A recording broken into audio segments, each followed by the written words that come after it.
This morning, an ICE facility in Texas got attacked. A shooter who eventually ended his own life put a bunch of rounds, 7.62 is what I heard, which is another high-powered rifle round, shot from across the parking lot into the ICE facility, killing 2 people, possibly killing 3 now.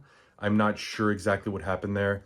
To my understanding from what I heard about the announcements was that it really wasn't ICE agents that got injured. So what's even worse, and an incredible sad irony, it could have been detainees that got injured or murdered or killed.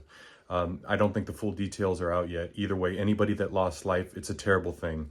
What they were calling this in the announcement is a targeted attack instead of saying terrorism.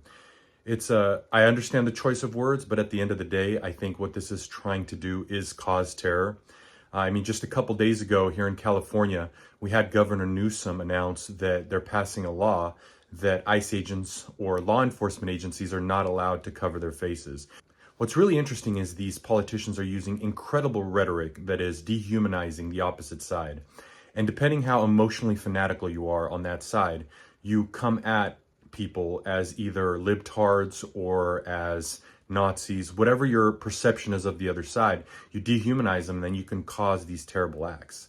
It's sad because, again, nobody is being held accountable. None of these people are being held accountable. Governor Newsom said, "Why are you covering your faces to ICE agents? What are you afraid of?" This is what people are afraid of, because our mental health crisis in the United States is horrid. And it has so much to do with social media and the destabilization and social engineering of weakening the characters of our youth, our young adults, and our adults. It's just preying upon the system. And these politicians know what's going on. That's why they're using this rhetoric. If they didn't want these type of outcomes or close to these type of outcomes, because there's enough data out now that's showing that people are committing atrocities based on these lies or demonization of the opposing side.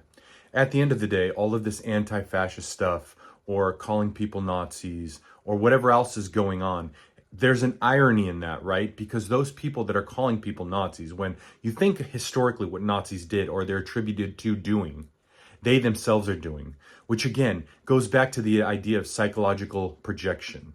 These people are committing the atrocities that they're putting on the opposing side and dehumanizing them. Anyways, I just wanted to give you a little bit of an update and see the catastrophe of what's going on in American and global society.